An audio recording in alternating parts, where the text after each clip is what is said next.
নমস্কার সবাইকে। আহ তো আজকে আমরা যে টপিক শুরু করতে যাচ্ছি সেটা হচ্ছে এক্সক্রিটারি প্রোডাকশন এলিমিনেশন। হিউম্যান ফিজিওলজির খুব ইম্পর্টেন্ট একটা চ্যাপ্টার হচ্ছে এক্সক্রিশন।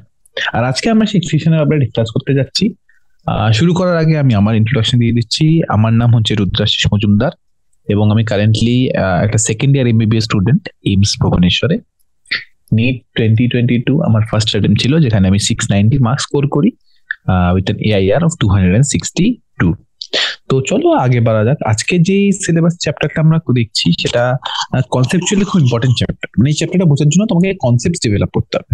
তো আমরা স্লো প্রসিড করব, চেষ্টা করব কি দুটো ভিডিওর মধ্যে জিনিসটাকে কমপ্লিট করতে পারি। চ্যাপ্টারটা এমনি ছোট, খুব একটা ডিটেল না। তো আমরা চেষ্টা করবো কি দুটো ভিডিওর মধ্যে ওভারঅল চ্যাপ্টারটাকে নামিয়ে দিই। তো চলো এবার শুরু করা যাক। Excretory production elimination. এখানে সবকিছু পয়েন্ট ওয়াইজ মনে রাখলে খুব ইজিলি সেটা অ্যাপ্লাই করা যায় ভবিষ্যতে। তো আমি এক্সপেক্ট করবো কি তোমরা সেভাবেই মনে রাখবে। ঠিক আছে, শোনো। Animals accumulate ammonia, urea, uric acid, carbon dioxide, water, and ions like sodium, potassium, chloride, phosphate, sulfate, either by metabolic activities or by means other like excess ingestion.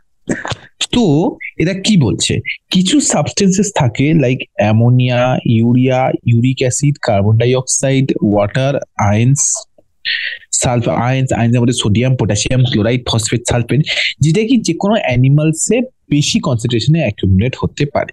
ঠিক আছে। আর মিনস অফ অ্যাকিউমুলেশনটা কি? মিনস অফ অ্যাকিউমুলেশন হচ্ছে number one metabolic activities increase metabolic activity, number two ingestion increased. So there can be two main reasons. আমরা কি বলছি যে দুটো কারণ হতে পারে যার কারণে আমাদের যে কোনো জিনিস বডিতে অ্যাকিউমুলেট করে। একটা হচ্ছে যে মেটাবলিক অ্যাক্টিভিটি বেশি। আরেকটা কথা ইম্পর্টেন্ট কথা হচ্ছে ওয়েস্ট প্রোডাক্ট কখন অ্যাকিউমুলেট করবে। ওয়েস্ট প্রোডাক্ট তখনই অ্যাকিউমুলেট করবে যখন বডির মেটাবলিক অ্যাক্টিভিটি বেড়ে যাচ্ছে। আচ্ছা, তো বডির মেটাবলিক প্রসেস যদি অ্যাক্টিভ হয়ে যায়, বডি যদি মেটাবলিক্যালি মোর অ্যাক্টিভ হয়, তাহলে বডির মধ্যে এই প্রোডাক্ট গুলো অ্যাকুমুলেট করবে। আর এটা ছাড়া আমাদের আরেকটা উপায় আছে, সেটা হচ্ছে এক্সেস ইনজেকশন। যে কোনো কম্পাউন্ডের এক্সেস ইনজেকশন করলে ওটার কনসেন্ট্রেশন বডিতে বেড়ে যাবে। This substances have to B removed totally or partially. তো এই যে জিনিসগুলো অ্যাকুমুলেট করছে, এদের এই যে খুব ইম্পর্টেন্ট যে এই জিনিসগুলো অ্যাকুমুলেট করে, এগুলো হচ্ছে ওয়েস্ট প্রোডাক্টস। এগুলোকে আমাদের রিমুভ করতে হবে, ইদার পুরোপুরি না হলে ইন আ স্মল পার্ট। আচ্ছা, ঠিক আছে। তো এই যে in a chapter we will learn the mechanism of elimination of substances specially for the common nitrogenous. এটা ইম্পর্টেন্ট না। তো আমাদের এখানে একটা জিনিস জানতে হবে যে what are common nitrogenous wastes. Common, আমরা স্লো আস্তে আস্তে এগোবো। ঠিক আছে। কমন নাইট্রোজেনাস ওয়েস্ট হচ্ছে অ্যামোনিয়া, ইউরিয়া আর ইউরিক অ্যাসিড। এই তিনটেকে আমরা বলি কমন নাইট্রোজেনাস ওয়েস্ট। আমাদের অ্যানিমাল কিংডমে যত অর্গানিজম আছে, most of the organisms waste product হিসেবে যেটা এক্সক্রিট হয় সেটা হচ্ছে either ammonia or urea or uric acid. এই তিনটের মধ্যে একটাই কিন্তু আমাদের সব অ্যানিমালস এর মধ্যে দি আদার প্রোডাকশন হয়, আর আমরা ওটাকে এলিমিনেট করি। এবার আমরা এক এক করে পড়ি প্রত্যেকটা ডিফারেন্স, কোনটা কিভাবে এলিমিনেট করি, কি হয় না হয়। Next, ammonia, urea, uric acid are the major forms of nitrogenous waste excreted by the animals. So ammonia, urea, uric acid are major nitrogenous waste that are excreted by animals. Ammonia is the most toxic form and requires large amount of water for its elimination, whereas uric acid being the least toxic form can be removed with minimum loss of water. তো অ্যামোনিয়ার ব্যাপারটা কি, যেহেতু ammonia maximally toxic আর ammonia soluble, ammonia রিমুভালের জন্য কিন্তু আমাদের সবচেয়ে বেশি water লাগে। অ্যামোনিয়া আমাদের বডিতে খুব ইজিলি স্প্রেড করে যায়, যার কারণে আমাদের maximum amount of water eliminate করতে হবে বডি থেকে অ্যামোনিয়া রিমুভ করার জন্য। ঠিক আছে।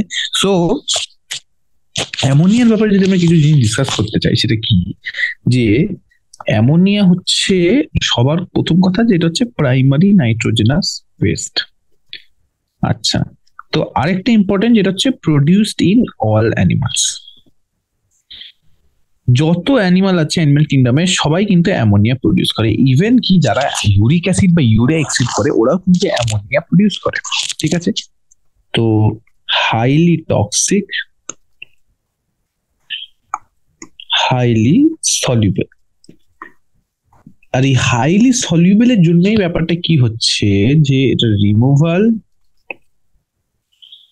Requires maximum amount of water. হ্যাঁ, তো এইটা হচ্ছে আমাদের বেসিক্যালি অ্যামোনিয়ার গল্প। Ammonia is the primary nitrogen acid, যেটা আমরা সব অ্যানিমাল প্রসেস। তো এখানে কি লিখেছে যে ammonia is the most toxic form and requires large amount of water for its elimination. অ্যামোনিয়ার ব্যাপারে কিন্তু আমরা এটা বলছি যে এটা most toxic and requires large amount of water. ঠিক আছে, লার্জেস্ট অ্যামাউন্ট অফ ওয়াটার কিন্তু আমাদের অ্যামোনিয়াতে দরকার। আচ্ছা, তো এটা ছাড়া আমরা যেটা বলতে পারছি যে কম্পারেটিভলি আমরা যদি অন্য দেখি, আমরা যদি অন্য কিছু দেখি, তাহলে আমরা কি বলতে পারি ইউরিয়া আর ইউরিক অ্যাসিড থেকে আমরা কি বলতে পারি যে ইউরিয়া ইউরিক অ্যাসিডের ব্যাপারটা কি, যে uric acid on the other hand is the least toxic form and can be remove with minimum loss of water. আর ইউরিয়ার ক্ষেত্রে ওটা ইন্টারমিডিয়েট অ্যামাউন্ট লাগে। ঠিক আছে, চলো। তো এক সেকেন্ড, একটা মাইকের একটা সমস্যা হচ্ছে। হ্যাঁ, তো সরি, ওই একটা দিলের জন্য একটু মাইকটা একটু কানেক্ট করতে একটু সমস্যা হচ্ছিল। ঠিক আছে, the process of excreting ammonia is called ammonotelism. Ammonotelic animals কি কি? Many bony fishes, aquatic amphibians and aquatic insects are ammonotelic. তো কারা কারা bony fishes মানে অস্টিকথাইস, aquatic amphibians, aquatic insects are ammonotelic. Ammonotelic মানে কি? they excrete ammonia. ঠিক আছে, the process of excreting ammonia is called ammonotelism. Many bony fishes, aquatic animals, aquatic insects are ammoniatic in nature. Ammonia এখানে আমরা বলছি readily soluble, is generally excreted by diffusion across the body surface or through gill surfaces as ammonium ions. So ammoniaর excretion হচ্ছে either by diffusion through surfaces, either by diffusion through body surfaces or through gill surfaces as ammonium ions. Kidneys do not play a significant role in the removal. Ammonia রিমুভালে কিডনির রোলটা কিন্তু অনেকটাই কম। The main reason হচ্ছে কি এরকম easily skin আর গিলসের through diffuse করে যেতে পারে। তাহলে অ্যামোনিয়ার আরেকটা জিনিস আমরা অ্যাড করতে পারি যে ammonia diffuses through skin and gill as ammonium ion. ঠিক আছে, তো এটা ইজি নাও। তো এটা হয়ে গেল আমাদের অ্যামোনিয়া। নেক্সট, তাহলে অ্যামোনিয়া আমরা কি বলতে পারি যে অ্যামোনিয়া কি বলছি যে it is generally excreted by diffusion across body surfaces or through gill surfaces is ammonia. Terrestrial adaptation necessitated the production of lesser toxic nitrogenous waste like urea and uric acid for the conservation of water. তো এখানে ওরা এটাই বলছে যে with time আমরা একটা জিনিস করতে পারলাম যে যত আমাদের লাইফ ফর্মস অ্যাকোয়াটিক থেকে টেরেস্ট্রিয়ালে চেঞ্জ করলো, উই আন্ডারস্টুড দ্যাট ওয়াটারের অ্যাভেলেবিলিটিটা বিকামস আ বিগ কনসার্ন। ঠিক আছে, আর এই ওয়াটারের অ্যাভেলেবিলিটিটা টেরেস্ট্রিয়াল ক্ষেত্রে কম থাকার জন্য we had to move to forms. আমাদের এমন এক্সক্রিশনালি ফর্মসে শিফট করা হয়েছে যেই ফর্মস কিন্তু এক্সিড করতে অনেক কম জল লাগে, বিকজ একটা টেরেস্ট্রিয়াল ফর্মের জন্য ওয়াটার বডি অতটা অ্যাবান্ডেন্টলি প্রেজেন্ট না, রাইট? তো তার হয়তো এক্সিড করার অপশনস অত নেই, উইথ ওয়াটার ওয়েদার এক্সিড করার ক্যাপাবিলিটিটা নেই। তো we look towards forms that are less toxic and hence required less water. Mammals and many terrestrial amphibians and marine fishes. তো আমরা কি দেখলাম যে mammals, terrestrial amphibians, aquatic amphibians, এখন আমরা বললাম যে অ্যাকোয়াটিক অ্যাম্ফিবিয়ান্স কিন্তু অ্যামনোটেলিক ছিল, কিন্তু টেরেস্ট্রিয়াল অ্যাম্ফিবিয়ান্স হচ্ছে ইউরিওটেলিক। আর মারিন ফিশেস মানে কনভিক্স টাইপের, আমরা এটাই বলি মারিন ফিশেস মানে যারা সি ওয়াটারে থাকে, most of them are cartilaginous fishes. Excrete urea and are called ureoteric. Ammonia produces a metabolism, is converted to urea in the liver and is released to blood, which is filtered and excreted out by the kidneys. So ammonia যেটা আমাদের basically produce হচ্ছে বডিতে, সেটাকে আমাদের লিভারে convert করছে ইউরিয়াতে আর release করছে ব্লাডে, যেটাকে ফিল্টার করে কিডনি থ্রু বের করে দেওয়া হচ্ছে। Some amount of urea may be retained in the kidney matrix of some of these animals to maintain a desired osmolality. So কিছু অ্যামাউন্টে urea is retained to maintain that osmolality. Reptiles, bird, land snail, insect, excrete as uric acid, the form of pellet or paste, medium loss of water and are called uricotelic. তো এখানে অনেক কথা আমরা একসাথে পড়ে নাম। শোনো, আমরা আগে ইউরিয়াটা দেখি। ইউরিয়াটা কি বলছে? ইউরিয়াটা ওরা বলছে যে terrestrial adaptation, lesser toxic nitrogenous waste like urea for the conservation of water. Mammals, terrestrial amphibians, marine fishes excrete urea and are called ureoteric. Ammonia produces the metabolism, এখানে নেক্সট লাইনে বলছে যে অ্যামোনিয়া যেটাকে বডিতে প্রসেস হয় metabolism convert হয়ে যাচ্ছে ইউরিয়াতে via a process which is known as urea cycle. তো অ্যামোনিয়ার কথা ডিসকাস করি না, তখন ইউরিয়াটাও করে নি জলদি করে। তো ইউরিয়া হচ্ছে produced in liver from Krebs cycle, sorry not Krebs cycle, urea cycle। তাহলে আলাদা একটা সাইকেল আছে যেটাকে আমরা বলতে পারি ইউরিয়া বা অর্নিথিন সাইকেল বলি, ওটাকে আমরা এটা আরেকটা কি সাইকেল আছে নাম, ওটাকে আমরা এরকম বলতে পারি। Less toxic, less soluble. Less toxic মানে লেস সলিউবল, লেস সলিউবল মানে আমরা কি বলতে পারি, removal requires less water, removal requires less water, simple. Present in body fluid. আরেকটা যেটা আমাদের ইউরিয়ার ব্যাপার, সেটা হচ্ছে urea is present in body fluid, মানে urea is retained in body fluid and kidney matrix. তো এটা আমাদের নেক্সট পয়েন্ট যেটা আমরা বলছি, যে অ্যামোনিয়া তাহলে প্রডিউস কিভাবে হচ্ছে, অ্যামোনিয়া প্রডিউস হচ্ছে আমাদের বডিতে থ্রু ভেরিয়াস মেটাবলিক প্রসেসেস, সেটাতে আমাদের বডি ইউরিয়া সাইকেলের থ্রু কনভার্ট করছে ইউরিয়াতে। আর অ্যামোনিয়া যখন ইউরিয়া ফর্ম হচ্ছে, সেটা বেসিক্যালি আমাদের সাম part of it is stored and the most of it is eliminated. আচ্ছা আচ্ছা, আরেকটা ইম্পর্টেন্ট জিনিস যেটা এখনই বললাম, যে some amount of urea may be retained in the kidney matrix in some of the animals to maintain desired osmolarity. তো এটা হলো এটা। আর আমাদের ইউরোটেলিক কারা, ইউরোটেলিক হচ্ছে আমাদের mammals, terrestrial amphibians and marine fishes. তারপরে হচ্ছে আমাদের নেক্সট জিনিস যেটা, সেটা হচ্ছে যে reptiles, birds, land snails, insects excrete nitrogenous wastage uric acid in the form of pellet or paste. Pellet or paste কেন? বিকজ এটা হচ্ছে আমাদের least toxic form, least toxic form requires least amount of water, এটাকে আমরা বলতে পারছি ইউরিকোটেলিক। না, বুঝে গেছি। Next, A survey of the animal kingdom কি বলছে? A survey of the animal kingdom presents a variety of excidary structures in তো আমরা অ্যানিমাল কিংডমে কি দেখছি, there are variety of excidary structures, right? অনেক অনেক রকম excidary structure আছে অনেক রকম অ্যানিমালস। তো এখান থেকে আমরা এবার কি করব, আমরা এক এক করে স্টাডি করব যে নানা নানা ফাইলামে কেমন কেমন excidary অর্গান প্রেজেন্ট আছে। এটা অতটা ইম্পর্টেন্ট না, বাট স্টিল একবার জেনে রাখা আমাদের জন্য ভালো। ঠিক আছে, চলো। In most of the invertebrates, these structures are simple tubular forms, whereas vertebrates and complex tubular organs called the kidney. So invertebrates we have simple tubular structures, while vertebrates আমরা সেটা কমপ্লেক্স। তো এখানে ফার্স্ট ডিভিশন হয়ে গেল। এবার এর মধ্যে ইনভার্টিব্রেটস কি কি আছে? Protonephridia or flame cells are excretory structure in Platyhelminthes of flatworms. এখন আন্ডারলাইন করতে ডিফারেন্ট কালারে। তো ফ্ল্যাটওয়ার্মসে কি আছে? প্রোটোনেফ্রিডিয়া বা ফ্লেম সেলস। তো প্ল্যাটিহেলমিনথিস কি? প্ল্যাটিহেলমিনথিস হচ্ছে ফ্লেম সেলস বা প্রোটোনেফ্রিডিয়া। ঠিক আছে, এটা হচ্ছে আমাদের প্ল্যাটিহেলমিনথিস। প্ল্যাটিহেলমিনথিস পরে যেটা যেটা আমাদের, হ্যাঁ আচ্ছা, প্ল্যাটিহেলমিনথিস না প্ল্যাটফর্ম ছাড়াও আরো আছে, সেটা আমাদের মানে ফ্লেম সেল সার্টম ছাড়াও আছে রটিফার্স, অ্যানেলিডস এন্ড সেফালোকটেড, অ্যামফিওক্সাস। তো এইটা একটা আমি মিস করে গেছিলাম, এটা আমার একটা কোয়েশ্চেন এসেছিল নিটে, একটা নিটের না আমার একটা মক টেস্ট এসেছিল, মিস করে গেছিলাম। তো এই জিনিসটা আবার করলাম, আবার মিস করে গেলাম এই জিনিসটা আমি তোমাদের বলতে গিয়ে, যে প্ল্যাটিহেলমিনথিস ছাড়াও দেয়ার আদার অর্গানিজম যারা কিন্তু ফ্লেম সেলসকে এক্ষেত্রে যখন ইউজ করে, তারা কে? তারা হচ্ছে রটিফার্স, annelids and cephalocorded। তো প্ল্যাটিহেলমিনথিস, রটিফার্স, annelids and cephalocorded সবাই কিন্তু ফ্লেম সেলসকে সেক্রেটারি অর্গান ইউজ করে। এটা ছাড়া প্রোটোনেফ্রিডিয়া which is primarily concept ionic and fluid volume regulation। আচ্ছা, প্রোটোনেফ্রিডিয়া মানে এটা বেসিক্যালি কি করছে, ও ionic and fluid volume regulate করে, মানে অসমো রেগুলেশন করে। এটা মেইনলি ইনভলভ হচ্ছে অসমো রেগুলেশন। এবার এরপর আছে nephridia. Nephridia the tubular excretory structures of earthworms and other annelids. তো nephridia is the tubular excretory structures of earthworms and other annelids. So nephridia, তো আমি যদি বলি অ্যানেলিডা, সাম অ্যানেলিড, তো মোস্ট অ্যানেলিডস আমাদের কি আছে?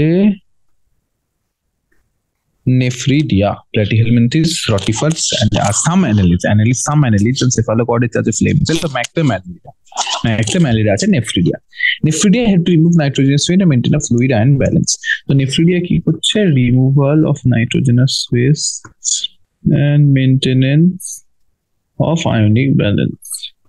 আচ্ছা, ম্যালফিগিয়ান টিবিউলস। এবার যদি আমরা ইনসেক্টস দেখি, ইনসেক্টস আমাদের আছে Malpighian tubules are the excretory structure most of the insects including cockroaches. So ইনসেক্টসে আমাদের কি? ইনসেক্টসে হচ্ছে আমাদের ম্যালফিগিয়ান টিবিউলস। ম্যালফিগিয়ান, আচ্ছা Malpighian tubules are the excretory structures in most of the insects, including cockroaches. আর এরপরে হচ্ছে যে Malpighian tubules help in the removal of nitrogenous waste and osmoregulation. তো Malpighian tubule কি similar যে আমাদের কি removal of nitrogenous waste and osmoregulation. Antennal glands, the green glands, perform the excretory function in crustaceans like prawns. So আমরা কি দেখছি যে green glands perform the excretory function in crustaceans like prawns. So crustaceans এ কি হচ্ছে, crustaceans এ আমাদের কি হচ্ছে, we have the green glands or antennal glands. তো আমরা নানা অর্গানিজমে দেখলাম যে তাদের এক্সিটারি অর্গানটা কি, আর সেম ক্ষেত্রে এরকম ভাবে বলতে বলতে আমরা চলে আসলাম ভার্টিব্রাতে কি, ভার্টিব্রাতে কমপ্লেক্স টিউবুলার স্ট্রাকচার যেটাকে আমরা বলি কিডনি।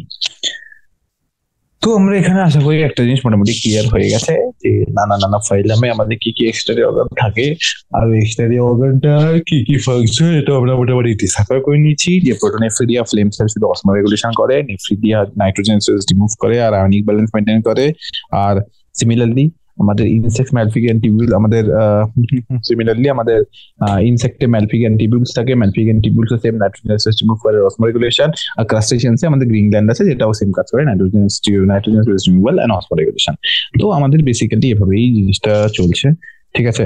তো I hope this is clear, মোটামুটি বুঝতে পারছো। এই পার্টটা কতটা ডিফিকাল্ট না, এই যে ডিফারেন্ট টাইপ অফ ফাইলাম ওরা কি জিনিসকে অ্যাজ এ হিটার ইউজ করে, এটা এখানে অতটা ডিফিকাল্ট না, এটা জাস্ট একটু মুখস্থ করা ব্যাপার, মুখস্থ করে নিলে I think the thing is easy. Okay, next. তো এরপরে আমরা যে টপিকটা বলতে যাচ্ছি সেটা হচ্ছে হিউম্যান এক্সিটারি সিস্টেম। হিউম্যান এক্সিটারি সিস্টেম একটা বিভৎস ফাস্ট একটা টপিক যেটাকে আমরা খুব স্লোলি ডিসকাস করবো, মানে পয়েন্ট ওয়াইজ জিনিসগুলো ডিসকাস করলে ইজিলি ডিটেইল করা যায়, ঠিক আছে। তো let's move on two human এক্সিটারি system. Human এক্সিটারি system. So ব্যাপারটা হচ্ছে যে in humans excretory system consists of a few things. What are those things? In human excretory system consists of a pair of kidneys, pair of ureters, urinary bladder and a urethra. তো parts আমাদের আগে জানতে হবে। তো part কি, kidney, সবকিছু কিন্তু আমাদের এখানে পেয়ারে except urinary bladder and urethra. তো আমাদের দুটো কিডনি, দুটো ইউরিটার, একটা ইউরিনারি ব্লাডার আর একটা urethra. Excretory system consists of a pair of kidneys, pair of ureters, urinary bladder and a urethra. এটা হচ্ছে আমাদের হিউম্যান এক্সিটারি সিস্টেমের পার্টস। এটা ছাড়া কি হচ্ছে, kidneys are reddish brown bean shaped structure situated between the level of the last thoracic and third lumbar vertebra close to the dorsal inner wall of the abdominal cavity. তো কিডনির লেভেলটা কি, T12 to L3 হচ্ছে আমাদের কিডনির level. কিডনির আমাদের কি কি ফিচার্স, এখানে ফিচার্স গুলো ইম্পর্টেন্ট। আমরা এটা জানতে পেরেছি এবারে কিডনি কি, রেডিশ ব্রাউন বিন শেপ স্ট্রাকচার। বিন শেপ কেন বলে, কারণ এদের এই ক্যারেক্টারিস্টিক একটা ওই রেড কিডনি বিন বলে একটা বিন থাকবে, বিনের মতন শেপ। তো দ্যাটস ওয়াই ওই বিনটার নামই হচ্ছে kidney bean, because of the shape টাইপটা similar. Bean shape structure situated in last thoracic and third lumbar vertebrae, last thoracic T2, third lumbar L1 L3 vertebrae close to the dorsal inner wall of the vertebral cavity of the abdominal cavity. Dorsal inner wall মানে হচ্ছে basically এটা আমাদের পিছনের দিকে। Dorsal inner ওয়াল মানে আমাদের বডির পিছনের সাইড থেকে কিডনি অ্যাপ্রোচ করা ফর সার্জারি, ফর লাইগেশন কিন্তু অনেকটা ইজি, ঠিক আছে, বিকজ আমরা ওটা ইজিলি অ্যাপ্রোচ করতে পারি। Next, each kidney of an adult human measures 10 to 12 centimeter in length, 5 to 7 centimeter in width, 2 to 3 centimeter in thickness with an average weight of 120 to 170 gram. So length, breadth, thickness, weight. Length কত, 10 to 12 centimeter, breadth কত, 5 to 7 centimeter, thickness কত, 2 to 3 centimeter, weight কত, 120 to 150 গ্রাম। তো এটা হচ্ছে আমাদের কিডনির basic dimension. এটা আবার কি মানে ওরকম চুজ দ্য কারেক্ট স্টেটমেন্ট টাইপের কোশ্চেন্স আসতে পারে, যেখানে ওরা কিছু ভ্যালু অল্টারনেট করে দেবে, কিছু ভ্যালু চেঞ্জ করে দেবে, and then they will ask you to identify that. তো এটা আশা করি তোমরা পারবে, অতটা তো ডিফিকাল্ট না, ঠিক আছে। সো এইবার এই ডায়াগ্রামটা যদি আমরা একবার দেখি, আমরা কি দেখছি, হিউম্যান ইমিউন সিস্টেম। এটা হচ্ছে আমাদের কিডনি, এই জিনিসটা হচ্ছে আমাদের কিডনির থেকে বেরোচ্ছে আমাদের ইউরিটার, ইউরিটার ওপেন করছে ইউরিনারি ব্ল্যাডারে, এটা হচ্ছে ইউরিনারি ব্ল্যাডার। আর ইউরিনারি ব্ল্যাডার যে ওপেনিংটা সেটাকে আমরা বলতে পারি ইউরেথ্রা। আর কিডনির মধ্যে এবার কি, কিডনির মধ্যে আমাদের বেসিক্যালি ওপেন করছে কি, কিডনির মধ্যে ওপেন করছে আমাদের রেনাল আর্টারি, আর কিডনি থেকে ড্রেন করছে রেনাল ভেন। আর রেনাল আর্টারি উপরে আমাদের বেসিক্যালি আছে রেনাল ভেনটা ড্রেন করছে ইনফিরিয়র ভেনা কাভাতে, এটা হচ্ছে inferior vena cava. Renal artery হচ্ছে ড্রেন করছে মানে abdominal aorta. So abdominal aorta এটা কি, এটা লেখা নেই আর মনে হচ্ছে, abdominal aorta. one of the main reasons why আমাদের বডি খুব এফেক্টিভলি জিনিসপত্র ফিল্টার করতে পারে সেটা হচ্ছে যে আমাদের কিডনিতে যেই ব্লাড ফ্লোটা হয় সেটা তখন একটা ভেরি হাই প্রেশার। আর খুব হাই প্রেশার কেন হয়, কারণ কি আমাদের যেটা renal artery that is the direct branch of the abdominal aorta. আর যেহেতু এটা ডিরেক্ট ব্রাঞ্চ, আমাদের ব্লাড খুব হাই ফোর্সে ঢোকে, যার কারণে ব্লাডের ফিল্ট্রেশনটাও কিন্তু খুব এফেক্টিভলি হয়। ঠিক আছে, তো এই একটা জিনিস মোটামুটি আমার রিসার্চ করার ছিল। তো কিডনি ডাইমেনশনস আমি এখানে বলে দিচ্ছি। Next, towards the centre of the inner concave surface of the kidney is a notch called hilum through which ureter blood vessels and nerves enter. তো ওরা কি বলছে, তোমরা যদি একটা কিডনিকে এরকম ভাবে ইমাজিন করো, কিডনিকে এরকম ভাবে ইমাজিন করো, তো এখানে মানে এটা তো তোমরা সাইড থেকে গেছো, কিডনিটাকে সোজা ইমাজিন, তুমি স্কিনটা যেরকম আছে ওটাকে টার্ন করে তোমার দিকে মুখ করো, তাহলে এখানে একটা নচ থাকে যেটাকে আমরা বলতে পারি হাইলাম। there's a notch called hilum. There's a notch called hilum through which ureter, blood vessels and nerves enter. তো হাইলামের দিয়ে আমাদের তিনটে জিনিস এন্টার করতে, তিনটে আমরা এখানে খুব ভালো করে দেখতে পাচ্ছি। ইউরেটার, এটা হচ্ছে ব্লাড ভেসেল, এটা হচ্ছে নার্ভস। নার্ভসটা এখানে দেখা যাচ্ছে না, but there are renal nerves that come enter. তো হাইলামের থ্রু আমাদের কি আছে, হাইলামের থ্রু আমাদের হচ্ছে ureter, renal blood vessels and nerves, ureter, renal blood vessels and nerves আমাদের বেসিক্যালি এন্টার করে আর লিভ করে। তো এটা হচ্ছে একটা ব্যাপার যেটা আমরা চাচ্ছি। নেক্সট জিনিস, তো এটা হয়ে গেছে। তো inner to the hilum is a broad funnel shaped space called renal pelvis with projections called calyces. তো আমি যদি, এটা হচ্ছে আমাদের ইনসাইডটা, এর মধ্যে কি কি এন্টার করছে আমাদের এখানে, এটা হচ্ছে আমাদের ইউরিটার, এটা হচ্ছে রেনাল ভেন যেটা বেরিয়ে কোথায় ড্রেন করছে, রেনাল ভেন ড্রেন করছে ইনফেরিয়র ভেনা কাভাতে, এটা হচ্ছে রেনাল আর্টারি, রেনাল আর্টারি হচ্ছে আমাদের কিছে direct branch of abdominal aorta. তো রেনাল আর্টারি, এটা হচ্ছে আমাদের রেনাল ভেন যেরকম আছে। এবার এটা এই যে ওভারঅল জিনিসটা এটা ওপেন করছে একটা ক্যাভিটি যেটাকে আমরা বলতে পারি রেনাল পেলভিস। এইটা হচ্ছে রেনাল পেলভিস, এই পুরো জিনিসটা ওপেন করছে আমাদের রেনাল পেলভিসে। আমরা কি বলতে পারি, পেলভিস, তার পেলভিসের মধ্যে আমরা অনেক প্রজেকশনস আছে, ঠিক আছে।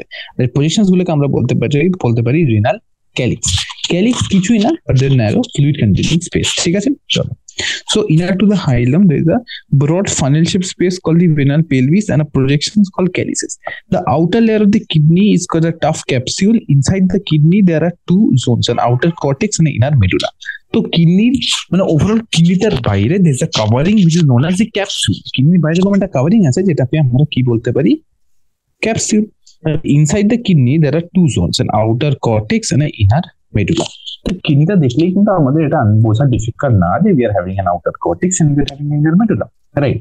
তো outer cortex and inner medulla এখানে আমরা দেখলেই বুঝতে পারছি যে কিডনির এই বাইরের পার্টটাকে আমরা বলছি, আচ্ছা কিডনির বাইরের পার্টটাকে আমরা বলছি কর্টেক্স, কিডনির ভেতরের পার্টটা সেটাকে আমরা বলছি মেডুলা। এই যে মেডুলারি পিরামিড এই পার্টটাকে বলছি মেডুলা।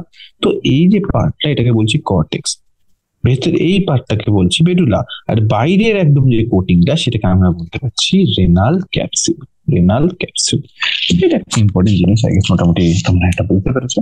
অতটা ডিফিকাল্ট না, কিছু বোঝা তোমার জন্য খুব একটা ডিফিকাল্ট না। Next the medulla is divided, এবার তো আমরা কর্টেক্স দেখলাম, medulla.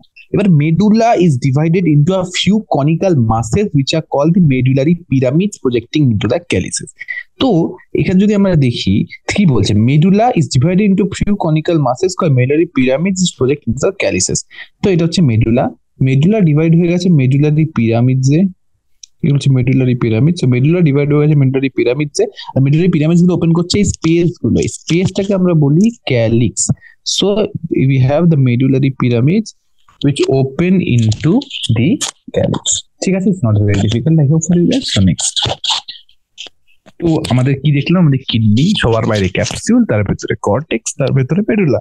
Medulla is divided in number of pyramids which are called medullary pyramids, আর পিরামিডস এর মাঝে মাঝে আমাদের এবার আমরা দেখছি যে the cortex extends in between the medullary pyramids as renal columns called columns of Bartini.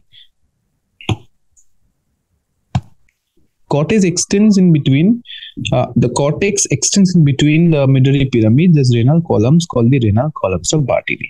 Renal column এইটা হচ্ছে আমাদের renal column. রেনাল কলামে কি, এই যে আউটার কর্টেক্স যেটাকে আমরা দেখছি, যে এটা হচ্ছে কর্টেক্স, ঠিক আছে, এই কর্টেক্সটা এক্সটেন্ড করছে in between the medullary pyramids, এই কর্টেক্সটা, এটা হচ্ছে আমাদের কর্টেক্স। আর এই যে এক্সটেনশন গুলো আছে এইটাকে আমরা বলতে পারি renal column of Bertini, renal column of Bartini. Simple. Each kidney has nearly 1 million complex tubular structures called nephrons, which are the functional unit of the kidney. The functional unit of kidney কি বলতে পারি? Nephron. Functional unit of kidney আমরা কি বলতে পারি? Nephron. So this is one thing, যে আমাদের প্রত্যেকটা কিডনিতে there are millions of complex tubular structures. Complex tubular structures যখন বলা হচ্ছে তার মানে এটাই যে ওদের বেসিক্যালি অনেক রকম ফোল, অনেক রকম লুপস, অনেক কিছু আছে, আর এগুলো দিতে পারি মিলিয়ন্স, একটা দুটো মিলিয়ন্স। তো এটাকে আমরা কি বলছি? এটাকে আমরা বলছি নেফ্রন। আচ্ছা, নেক্সট জিনিস যেটা এখানে আছে সেটা হচ্ছে যে tubular structures called nephrons, which are the functional units. Each nephron has two parts, the glomerulus and the renal tubule. দুটো পার্ট কি, একটা হচ্ছে glomerulus, একটা হচ্ছে renal tubule। তো সবার উপরে পার্ট যেটা আমরা বলতে পারি এইটা হচ্ছে একটা নেফ্রন। নেফ্রনের এই যে উপরে পার্টটা এটাকে আমরা বলতে পারি glomerulus, আর এটা ছাড়া বাকি সব যা আছে ওটাকে আমরা বলতে পারি renal tubules। এটা ছাড়া আমাদের ব্লু দিয়ে যেগুলো মার্ক করছি আমরা, proximal convoluted tubule, descending limb of loop of Henle, ascending limb of loop of Henle, distal convoluted tubule, bottom collection duct। এই সব কিছু কিন্তু আমাদের বেসিক্যালি রেনাল টিবিউল। তো গ্লোমেরুলাস আর একটা হচ্ছে আমাদের রেনাল টিবিউল। আমরা কি বলছি? প্রক্সিমাল কনভলিউটেড টিবিউল থেকে শর্ট ফর্ম মিক্স করব, proximal PCT, distal convoluted tubule DCT, দুটো মিলে হেনলিস লুপ, এটা এলওএইচ লুপ অফ হেনলি। তো proximal convoluted tubule, distal convoluted tubule, loop of Henle, তিনটে মিলে আমাদের কি ফর্ম করে? Renal tubule. এই তিনটে মিলে ফর্ম করে হচ্ছে কি? তিনটে মিলে ফর্ম করে হচ্ছে আমাদের রেনাল টিবিউল। আচ্ছা, renal tubule. Glomerulus is a tuft of capillaries formed by the afferent arteriole, a fine branch of the renal artery. Blood from the glomerulus is carried away by the afferent arteriole. So glomerulus টা কি? Glomerulus is a tuft of capillaries, মানে glomerulus is a, মানে আমরা কি বলতে পারি, একটা জট পাকানোর মতন আমরা বলতে পারি, মানে একটা meshwork, network of capillaries. It is a tuft of capillaries formed by the afferent arteriole, a fine branch of the renal artery. Blood from the glomerulus is carried away by the afferent arteriole. So আমরা কি বলছি? renal artery, আচ্ছা লিখে, এটা লিখলে better হবে, মনে থাকবে ভালো।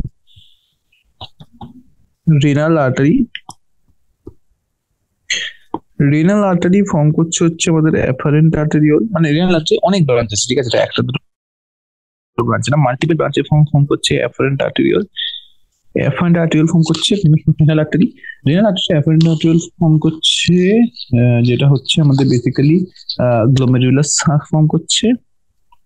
glomerulus এর মাঝে কিছু সময় ওরা give another fine branch called vasa recta, তারপর ওরা ফর্ম করছে afferent arteriole, and again through multiple branches ওরা ফর্ম করছে আমাদের কি? আমাদের ফর্ম করছে renal vein। তো আই হোপ যে এইটুকু জিনিস মোটামুটি তোমরা বুঝতে পেরেছো, ঠিক আছে। The renal tubule begins with a double-walled cup-like structure called Bowman's capsule, which encloses the glomerulus. আমরা কি বলছি? The renal tubule begins with a double-walled cup-like structure, যেটাকে আমরা কি বলতে পারি? যে Bowman's capsule। তো renal tubule এর প্রথম পার্ট হচ্ছে Bowman's capsule। Bowman's capsule কোন পার্টটা? Bowman's capsule এই cup-like structureটা, এটা হচ্ছে Bowman's capsule। আর এর মধ্যে যে ক্যাপিলারি গুলো এন্টার করছে, এই যে ক্যাপিলারি গুলো, ইন্টেন্স একটা ক্যাপিলারি মেশওয়ার্ক যেটা এন্টার করছে, এই যে ইন্টেন্স ক্যাপিলারি মেশওয়ার্ক যেটা, এটাকে আমরা বলতে পারি গ্লোমেরুলাস। আর বাইরে যে এই মেশওয়ার্কটা, এটাকে আমরা বলতে পারি Bowman's capsule, এটাকে আমরা বলতে পারি glomerulus. So renal tubule begins with a double-walled cup-like structure called Bowman's capsule, which encloses the glomerulus. Glomerulus along with Bowman's capsule is called the Malpighian body or renal corpuscle। তো এবার আমাদের কি এই যে দুটো জিনিস, এই দুটো জিনিসকে মিলে আমরা বলি ম্যালফিজিয়ান বডি, ম্যালফিজিয়ান বডি, বা আমরা এটাকে বলতে পারি renal corpuscle.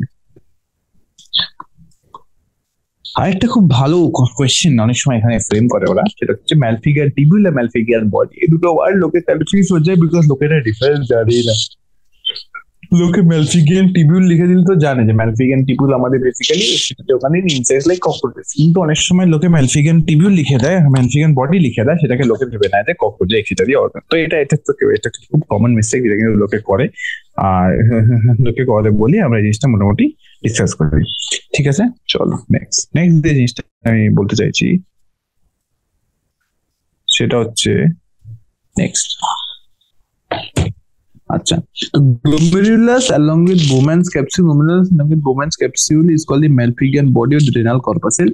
The tubule continues further to form a highly coiled network called the proximal convoluted tubule. তো Bowman's capsule এর পর আমাদের renal tubule টা বেসিক্যালি এক্সটেন্ড করে আমাদের কি ফর্ম করছে, আমাদের PCT, যাকে আমরা কি বলতে পারি, প্রক্সিমাল কনভলিউটেড টিবিউল। ঠিক আছে, so the tubule continues further, আমরা বলছি টিবিউল কন্টিনিউস ফার্দার টু আমার highly coil network the proximal convoluted tubule. Proximal convoluted tubule কোনটা? প্রক্সিমাল কনভলিউটেড টিবিউল হচ্ছে এইটা হচ্ছে প্রক্সিমাল কনভলিউটেড টিবিউল।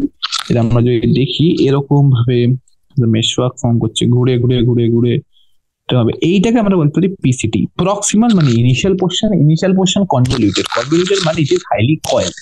তো এই প্রক্সিমাল কয়েল পোর্শনটাকে আমরা বলতে পারি পিসিটি বা proximal convoluted tubule. Next, a hairpin-shaped Henle's loop. A hairpin-shaped Henle's loop is the next part of the tubule, which has a descending and ascending limb. So proximal convoluted tubule is followed by Henle's loop, which has a descending and ascending part. So Henle's loop আমরা কি বলতে পারি? Henle's loop-এর এই যে এইটাকে, এই গোটা জিনিসটাকে আমরা বলি Henle's loop. Henle's loop-এ দুটো পার্ট হয়, একটা হচ্ছে descending part আর একটা হচ্ছে ascending পার্ট। তো ডিসেন্ডিং পার্ট অ্যাসেন্ডিং পার্ট দুটো পার্ট মিলিয়ে আমাদের হচ্ছে হেনলিজ লুপ। ঠিক আছে, তো হেনলিজ লুপটা কি? Hairpin shape হেনলিজ loop next part of tubule which are descending limb, descending এরকম নিচে নামছে, অ্যাসেন্ডিং এরকম উপরে উঠছে, এটার উপরে প্রক্সিমাল কনভলিউটেড টিবিউল, আর এরপরে আসতে চলেছে যে distal convoluted tubule. Next, the ascending limb continues as another highly coiled tubular region called the distal convoluted tubule. তো যেটা অ্যাসেন্ডিং লিম্ব হচ্ছে, that continues as a highly coiled tubular region called distal convoluted tubule. তো ascending লিম্বটা basically কি হচ্ছে, ascending লিম্বটা continue করছে, এটা হচ্ছে ascending লিম্বটা continue করছে the highly coiled tubular structure, যেটাকে আমরা বলতে পারি distal convoluted tubule। তো এটাকে আমরা বলতে পারি distal convoluted tubule। ঠিক আছে, the distal convoluted tubule of many nephrons open into a straight tube called the collecting duct, many of which converge and open into the renal pelvis from medullary pyramid in the calyces.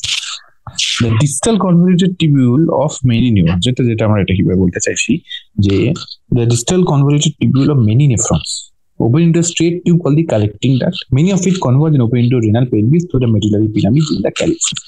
তো ওটা কি বলছে, এই যে ডিসিটিটা, এটা হচ্ছে ডিসিটি। তো এই ডিসিটিটা ওপেন আপ করছে কিসে? ওপেন আপ করছে কালেক্টিং ডাক্ট, এটাকে বলতে হয় কালেক্টিং ডাক্ট। আর এই যে কালেক্টিং ডাক্ট এরকম ব্রাঞ্চ করছে, মানে এটা অন্য একটা ডিসিটির সাথে জয়েন করছে, অন্য একটা descending loop of ascending loop of proximal convoluted tubule, glomerulus. তো এরকম, তো সিমিলারলি এরকম ভাবে আরেকটা নেফ্রন হয়ে গেল, রাইট? এখানে উপরে আরেকটা নেফ্রন, এখানে হচ্ছে আরেকটা নেফ্রন, আরেকটা জয়েন করছে। So there are multiple nephron that opening into a single collecting duct, right? তো এরকম ভাবে যেটা হচ্ছে সেটাকে আমরা বেসিক্যালি কি বলছি, এটাকে আমরা বলছি কালেক্টিং ডাক্ট। আর এগুলো কনভার্জ করছে আর ওপেন করছে রেনাল পেলভিস। কোনটা? রেনাল পেলভিস হচ্ছে এই জায়গাটাকে আমরা বলি রেনাল পেলভিস, এই জায়গাটাকে আমরা বলতে পারি রেনাল পেলভিস। তো রেনাল পেলভিসে এই বড় জিনিসটা ওপেন করছে, আর জিনিসটা ওপেন করে বেসিক্যালি আমাদের এখানে আমাদের সব প্রোডাক্ট, সব যেটা আমাদের ফিল্টার প্রোডাক্ট সেটা আমাদের এখানে প্রডিউস হচ্ছে। The Malpighian corpuscle, মানে আমাদের Bowman's capsule of glomerulus, Malpighian corpuscle, PCT, DCT of the nephron are situated in the cortical region, whereas the loop of Henle dips into the medulla. তো আমাদের যেটা outer cortical region, সেখানে আমাদের কি কি আছে? আউটার কর্টিক্যাল রিজিয়ন আছে, সেখানে আমাদের আছে Malpighian corpuscle, PCT, DCT. In majority of the nephrons, the loop of Henle is too short connection only directly into the medulla. Such nephrons are called cortical nephrons. তো কি বলছি আমরা? এটা বলছি যে The Malpighian corpuscle, PCT, DCT are situated in the cortical region, whereas the loop of Henle dips into the medulla. তো আমরা কি বলছি যে মোটামুটি অ্যাপ্রোচ ধরলে এই পার্টটা অব্দি এর উপরে আমাদের বেসিক্যালি কর্টেক্সে থাকে, আর নিচের পার্টটা মোটামুটি থাকে মেডুলাতে। কর্টেক্সের নিচের পার্টটা মোটামুটি থাকে মেডুলাতে। তো আমরা এখানে কি বলছি যে মেজরিটি অফ দ্য নিউরনস এই যে লুপ অফ হেনলিটা থাকে, loop of Henley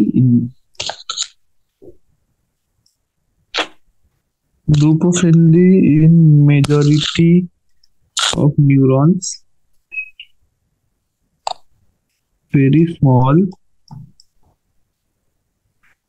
extends less into very small and it extends very less into what extends very less into the medulla। আচ্ছা এখানে আমরা এটাকে বলতে পারি কর্টিক্যাল নেফ্রনস। কিন্তু কিছু এমন কেস থাকে যেখানে কিন্তু এগুলো অনেকটা লম্বা নেফ্রনস কল কর্টিক্যাল নেফ্রনস। আমরা কি বললাম যে আমরা কি বলছি যে in some majority of the nephrons the loop of Henle is very short and extends very little into the medulla. Such nephrons are called cortical nephrons. In some of the nephrons the loop of Henle is very long and runs deep into the medulla. কিছু nephron আছে যেখানে loop of Henle কিন্তু in some nephrons the loop of Henle is very small and runs deep into the medulla and they are called juxtamedullary nephrons. তো loop of Henle যখন অনেক লম্বা হয় সেটা মেডুলাতে অনেক ডিপ অবধি যায়, সেটাকে আমরা বলতে পারি juxtamedullary nephrons। ওকে, juxtamedullary nephrons। না নেক্সট জিনিস যেটা হচ্ছে যে juxtamedullary nephrons আমরা কি বললাম, দুটো টাইপের নেফ্রন শিখলাম, একটা কর্টিক্যাল নেফ্রন, একটা juxtamedullary nephron। The efferent arteriole emerging from the glomerulus forms a fine capillary network around the renal tubule called the peritubular capillaries। তো এই যে রেনাল টিবিউলার পার্টগুলো দেখছি, proximal convoluted tubule, loop of Henley, distal convoluted tubule, তো এটাকে accompany করে একটা blood vessel. ঠিক আছে, যে কোনো একটা ব্লাড ভেসেল এটাকে অ্যাকম্পানি করে। আর ব্লাড ভেসেলটা আমাদের ডিরাইভ হয় কোথা থেকে? ব্লাড ভেসেলটা আমাদের ডিরাইভ হয় কোন জায়গা থেকে? ব্লাড ভেসেলটা আমাদের ডিরাইভ হয় এফারেন্ট আর্টেরিওল থেকে। সেটাকে আমরা কি বলতে পারি? আমাদের বলি peritubular capillary. Efferent arteriole emerging from the glomerulus has a fine capillary network around the renal tubule called the peritubular capillaries। এখানে একটা ভুল আমি আগে করেছিলাম, সেটা হচ্ছে ভাসা রেক্টা কিন্তু এফারেন্ট আর্টেরিওলে পড়ে আসে। এটা আমার চোখে পড়েনি ভুলটা, যে এটা আমার মানে মাথা থেকে বেরিয়ে গেছিল এই জিনিসটা, আমি ভুল করেছি লিখেছি, আমার চোখে পড়েনি। তো এফারেন্ট আর্টেরিওল ফর্ম করছে গ্লোমেরুলাস, সেটা ফর্ম করছে এফারেন্ট আর্টেরিওল, সেটা ফর্ম করছে ভাসা রেক্টা বা যেটাকে আমরা বলতে পারি পেরিটিবুলার ক্যাপিলারি। আর তারপর সেটা আমাদের বেসিক্যালি আমাদের রেনাল ভেনে চলে যাচ্ছে আফটার লট অফ ব্রাঞ্চেস। অনেক রকম ব্রাঞ্চেস থাকে যেগুলো আমাদের এখন এই লেভেলে না জানলে হবে। A minute vessel of this network runs parallel to the Henle's loop forming a U-shaped vasa recta. So vasa recta is nothing but part of the peritubular capillaries. A minute vessel of this network runs parallel to the peritubular loop forming the U-shaped vasa recta. তো efferent আর্টেরিওল থেকে যে blood vessel গুলো আসছে, ওই blood vessel গুলো basically accompany করছে আমাদের renal টিবিউলসকে। আর accompany করার মধ্যেই আমাদের বেসিক্যালি একটা ফাইন ব্রাঞ্চ আসে। ঠিক আছে, ওই ফাইন ব্রাঞ্চটা আমাদের কি করে? ফাইন ব্রাঞ্চটা আমরা লুপ অফ হেনলিকে অ্যাকম্পানি করে আর ওটার প্যারালাল রান করে ফর্ম করে একটা ইউ শেপ লুপ। আর ওই লুপটাকে আমরা কি বলি? আমার লুপটাকে আমরা বলি ভাসা রেক্টা। ভাসা রেক্টা তাহলে ভাসা রেক্টা কিসে অ্যাকম্পানি করছে? Loop of Henley. কিন্তু লুপ অফ হেনলির সাইজ হিসেবে ভাসা রেক্টা সাইজ ভ্যারি করবে, রাইট? তো এখানে একটা জিনিস আসছে যে আমরা একটা জিনিস দেখতে পাচ্ছি যে সাপোজ ভাসা একটা লম্বা হলো, সেটা আমরা কোন নেফ্রনে দেখতে পাই? জাক্সটামেডুলারি নেফ্রনে। আর আরেকটা হতে পারে যে জাক্সটামেডুলারি নেফ্রনে, আরেকটা হতে পারে যে ভাসা একটা ছোট হলে এটা আমরা বলতে পারি কর্টিক্যাল নেফ্রনে। তো ভাসার একটা না, লুপ অফ হেনলি ছোট যদি হয় যেটা আমরা দেখতে পারি কর্টিক্যাল নেফ্রনে, ভাসার একটাও ছোট হবে, রাইট? তো তার আমরা কি বলছি যে vasa recta is absent or highly reduced in cortical nephrons. তো vasa recta is absent or highly reduced in cortical nephrons. Now ঠিক আছে, তো এটা কর্টিক্যাল নেফ্রনস মানে আমাদের কি? Small loop of Henle, small vasa recta. Now next যে জিনিসটা আমরা বলতে যাচ্ছি সেটা হচ্ছে ইউরিন ফর্মেশন। তো আমাদের বেসিক্যালি কিডনিতে there are a number of steps that are followed during urine formation. ঠিক আছে, মানে কিছু জিনিস হয়, there number of processes that take place, কিছু নাম্বার ফিল্ট্রেশন হয়, যেগুলো থ্রু বেসিক্যালি আমাদের এটা প্রসেস হচ্ছে। তো কিভাবে হচ্ছে চলো এটা দেখা যাক, কি কি প্রসেসেস ইনভলভ। তো ইউরিন ফর্মেশনে আমাদের তিনটে মেইন স্টেপস আছে। তো আমরা বলতে পারি ইউরিন ফর্মেশনে আমাদের তিনটে মেইন স্টেপস আছে। ঠিক আছে, number 1, glomerular filtration, selective reabsorption, glomerular filtration, selective reabsorption, আর একটা হচ্ছে active secretion, আর একটা হচ্ছে active secretion। এই তিনটে হচ্ছে আমাদের ইউরিন ফর্মেশনের স্টেপস।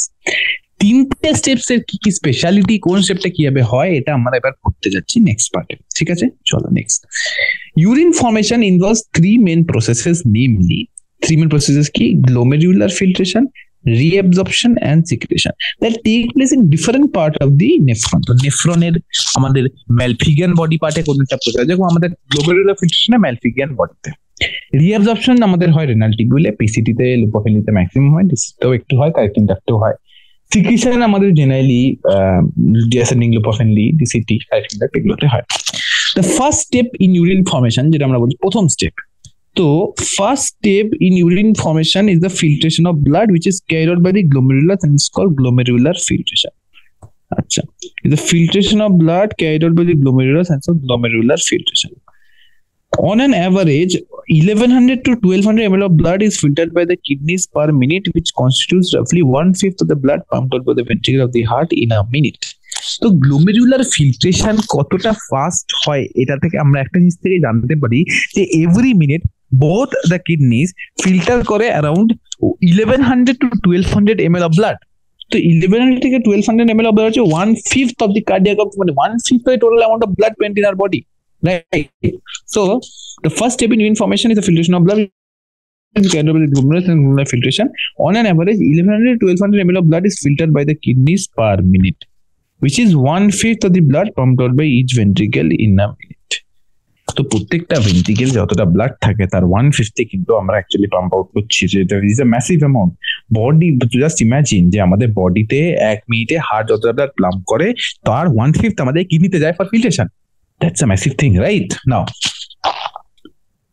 এবার নেক্সট যেটা বলছি, the glomerular capillary blood pressure causes the filtration of blood through 3 layers, endothelium of blood vessels, epithelium of Bowman's capsule and a basement membrane between the 2 layers। তো তিনটে লেয়ারের থ্রু আমাদের ফিল্ট্রেশনটা হয়। So layers আমরা কি বলতে পারি? Number 1, so first of all ব্লাডটা কিসে আসছে? ব্লাডটা আসছে গ্লোমেরুলাসে। তো endothelium of glomerular blood vessels, endothelium of glomerular blood vessels। Number 2, basement membrane, যে কোনো দুটো এন্ডোথেলিয়ামের মাঝে আমাদের একটা বেসমেন্ট মেমব্রেন থাকে। নাম্বার 3 হচ্ছে আমাদের endothelium of Bowman's capsule, but rather আমরা এটাকে এন্ডোথেলিয়াম না বললে আমরা এটাকে এপিথেলিয়ামে বলতে পারি। এপিথেলিয়াম বলা আই থিঙ্ক বেটার হবে, কারণ এটা কিন্তু কোনো ব্লাড ভেসেল না, রেনাল টিবিউল। তো আমরা কি বলতে পারি? গ্লোমেরুলার ক্যাপিলারি ব্লাড প্রেশার, মানে আমাদের যেটা গ্লোমেরুলার ক্যাপিলারি ব্লাড প্রেশার, এটা কজ করছে the filtration of blood to 3 layers. তিনটে লেয়ার কি? তিনটে লেয়ার হচ্ছে endothelium of blood vessels, epithelium of Bowman's capsule and a basement membrane between these 2 layers। The epithelial cells of Bowman's capsule is called podocytes, are arranged in an intricate manner which will leave minute pores called filtration cells or slit pores। So epithelial cells of Bowman's capsule থেকে আমরা কি বলতে পারি? podocytes contains slit pores, so podocyte বলে যে সেলগুলো আছে Bowman's ক্যাপসুলে, ওই সেলগুলোর অ্যারেঞ্জমেন্টটা সাচ যে খুব কম স্পেস থাকে for any fluid to pass. না আমরা এরকম বলতে পারি, এইটা যদি আমাদের বোম্যান্স ক্যাপসুল হয়, এটা বোম্যান্স ক্যাপসুল হয়, আমাদের গ্লোমেরুলাস হচ্ছে এরকম, গ্লোমেরুলাস হচ্ছে এরকম। তো ফার্স্টে আমাদের ফার্স্টে we have to pass through this layer, তারপরে এখানে যে বেসমেন্ট মেমব্রেন আছে, তারপরে দিস লেয়ার। তো এই লেয়ারটা হচ্ছে আমাদের এন্ডোথেলিয়াম অফ ব্লাড ভেসেল, এই লেয়ারটা হচ্ছে বেসমেন্ট মেমব্রেন, এই লেয়ারটা হচ্ছে আমাদের এপিথেলিয়াম অফ Bowman's capsule, যেটাকে আমরা কি বলছি? পোডোসাইটস। তো এই লেয়ারে যে সেলস গুলো থাকে ওইগুলোকে আমরা বলি পোডোসাইটস। ঠিক আছে, তো আই গেস মোটামুটি এটা ক্লিয়ার হয়ে গেছে। চলো, podocytes contain minute pores which are called slit pores। Okay, now blood is filtered so finely through this membrane that almost all of the constituents of plasma except proteins pass into a lumen of Bowman's capsule। Blood is filtered so finely that almost all the constituents of plasma except proteins pass into the Bowman capsule. So blood এর যত constituent আছে সব pass হয়ে যায়, সেটা আমাদের carbohydrate, proteins, lipid সব actively pass হয়ে যায়, অল সব পাস হয়ে যায় except what, except proteins, because proteins এর সাইজ কিন্তু আমাদের যে স্লিপ পোস্ট গুলো আছে তার থেকে বড়। Thereafter it is considered as the process of ultrafiltration, আর যেহেতু এই রেটে ফিল্ট্রেশন হচ্ছে আমরা এটাকে কনসিডার করছি আলট্রাফিল্ট্রেশন, ঠিক আছে না? The amount of filtrate formed by the kidneys per minute is a glomerular filtration rate, and is a healthy individual it is on 125 ml per minute, and বা আমরা এটাকে কি বলতে পারি 180 liters per day। তো আমাদের গ্লোমেরুলার যে রেটে ফিল্টার করছে সেটাকে আমরা মানে কিডনি কত ফিল্টার করছে সিগনিফিকেন্ট না, আমাদের জন্য সিগনিফিকেন্ট গ্লোমেরুলাস কত ফিল্টার করছে। তো glomerular filtration rate, the amount of filtrate fluid is filtered by the kidneys per minute is actually called glomerular filtration rate, and GFR হচ্ছে কেমন 180 liter per day or 125 ml per minute। তো প্রত্যেক মিনিটে আমাদের body কিন্তু 125 ml fluid filter করছে, যতগুলো nephron আছে সেই সবকটা গ্লোমেরুলাস কম্বাইন্ড হয়ে। এবার একটা জিনিস ভাবো, তো আমরা তো 180 লিটার ফ্লুইড ফিল্টার করছি, কিন্তু ইউরিনে তো আমাদের মিয়ারলি 1 to 1.5 লিটার বেরোয়। তো বাকি ফ্লুইডটা কি হচ্ছে? বাকি ফ্লুইডটা অ্যাক্টিভলি রিঅ্যাবসর্ব হয়ে যাচ্ছে। এইটা একটা ইম্পর্টেন্ট জিনিস, রিঅ্যাবসর্পশন কিন্তু একটা ইম্পর্টেন্ট জিনিস, যেটা আমাদের বোঝা দরকার। আচ্ছা, the kidneys are built-in mechanisms for the regulation of glomerular filtration rate. Okay, তো glomerular filtration rate যদি কমে যায় আমাদের বডি সেন্স করতে পারে যে body is filtering less fluid. One such efficient mechanism is carried out by the juxtaglomerular apparatus. আচ্ছা, juxtaglomerular apparatus তো অ্যাকচুয়ালি কি হয়, আমাদের distal convoluted tubule, juxtaglomerular apparatus কি হচ্ছে মডিফাইড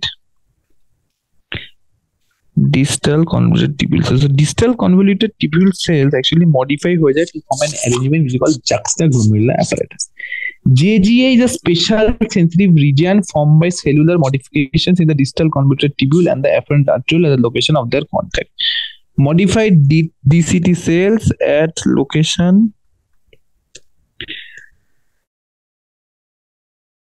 contact afferent arteriole. তো afferent arteriole যেই পয়েন্টে যেই পয়েন্টে কন্ট্যাক্ট হয় এটা স্পেশাল অ্যাপারেটাস, ঠিক আছে?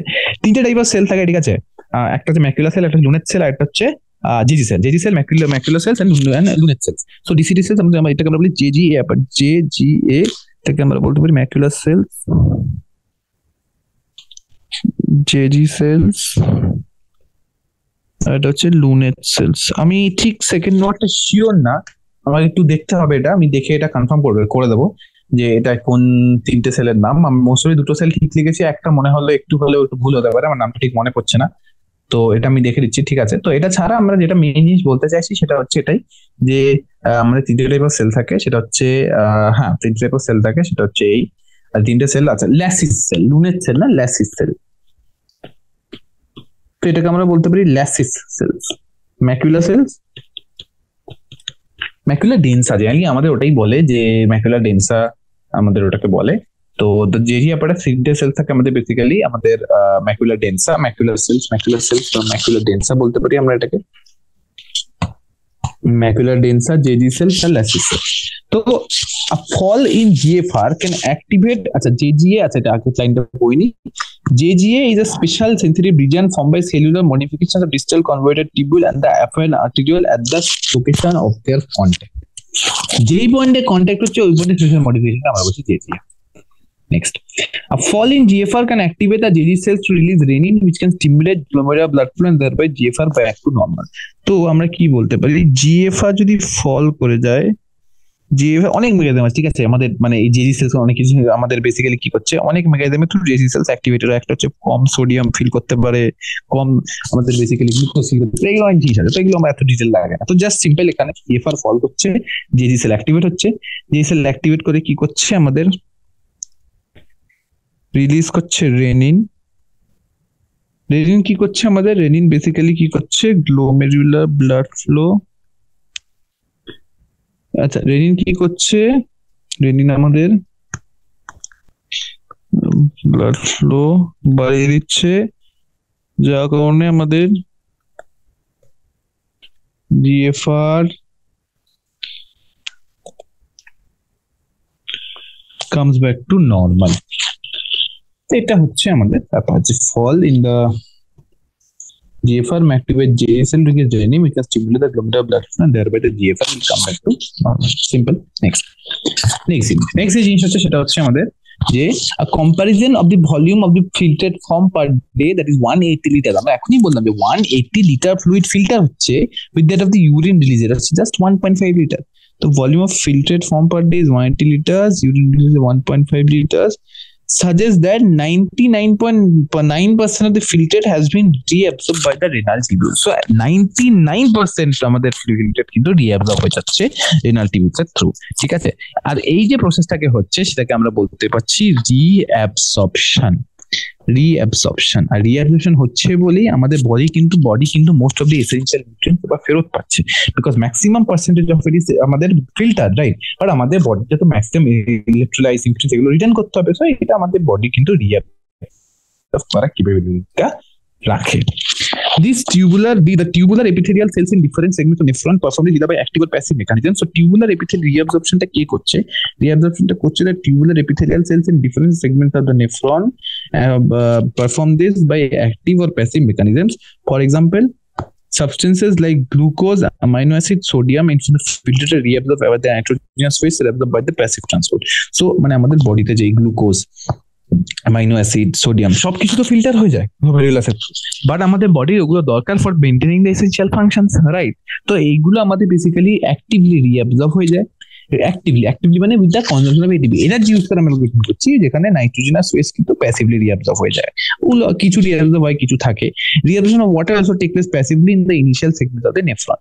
তো reabsorption of water also occurs passively in the initial segment of the nephron. তো আমাদের কি বলতে পারি যে reabsorption of water হচ্ছে in the initial segment of the nephron passively, ঠিক আছে? তো এটা হচ্ছে একটা জিনিস যেটা আমরা এখানে বলছি। নেক্সট যে জিনিসটা আমরা দেখতে যাব সেটা হচ্ছে যে during urine formation the tubular cell secrete substances. তো কি হচ্ছে, আমরা সাবস্টেন্স ফিল্টার করাচ্ছি, আমরা কিছু নিয়ে নিচ্ছি। এবার একটা টার্ন আছে যেখানে আমরা কিছু দিচ্ছি। কি কি জিনিস? During urine formation the tubular cell secrete substances like H+, K+ and ammonia into the filtrate. Tubular secretion is an important step in formation that helps maintain the ionic and acid-base balance. So during urine formation, the tubular cells secrete substances like proton, K+ and ammonia. কি কি secret করছি? H+, K+, ammonia এরকম substances আছে যেটাকে আমরা কি করছি, আমরা এই সাবস্টেন্স গুলোকে অ্যাড করছি টু দ্য ফিল্টার, যাতে আমাদের বডি এগুলোকে রিমুভ করতে পারে, রাইট? তো আমরা এগুলোকে অ্যাড করছি, এগুলোকে অ্যাড করে আমরা চেষ্টা করছি টু রিমুভ। তো tubular secretion is important step in formation, it helps in the maintenance of ionic and acid base balance. Ionic acid base balance maintain করার জন্য কিন্তু এটা ইম্পর্টেন্ট। তো আমাদের তিনটে প্রসেস কি হলো? তো আমাদের ইউরিন ফ্লুইড ভলিউমকে কিছু জিনিস স্টিমুলেট করছে, কিছু জিনিস কিন্তু কমাচ্ছে। কোন কোন জিনিস স্টিমুলেট করছে? গ্লোমেরুলার ফিল্ট্রেশন এটাকে স্টিমুলেট করছে। যত বেশি ফ্লুইড আমরা ফিল্টার করবো তত বেশি আমাদের ইউরিন ভলিউম হবে, তত বেশি আমরা বেসিক্যালি এক্সিড করতে পারবো এট আ টাইম, রাইট? এটা হচ্ছে যত বেশি এটা হবে। এটা ছাড়া গ্লোমেরুলার ফিল্টার করছে, এটা ছাড়া আমাদের কি হচ্ছে? এটা ছাড়া আমাদের অ্যাক্টিভ সিক্রেশন, সিক্রেশন কিন্তু সবসময় অ্যাক্টিভ হয়, সিক্রেশন সেটা বাড়াচ্ছে, কিন্তু এটাকে কমিয়ে দিচ্ছে হচ্ছে প্যাসিভ না, এটাকে আমরা সিলেক্টিভ রিঅ্যাবজর্পশন। তো সিলেক্টিভ রিঅ্যাবজর্পশন কি করছে? আমাদের এই জিনিসটাকে আরো কমিয়ে দিচ্ছে। তো এটা একটা ইম্পর্টেন্ট জিনিস, সেটা আমাদের জানা দরকার। এখানে কি বলছে? During urine formation the tubular cells secrete substances like H+, K+, ammonia into the filtrate.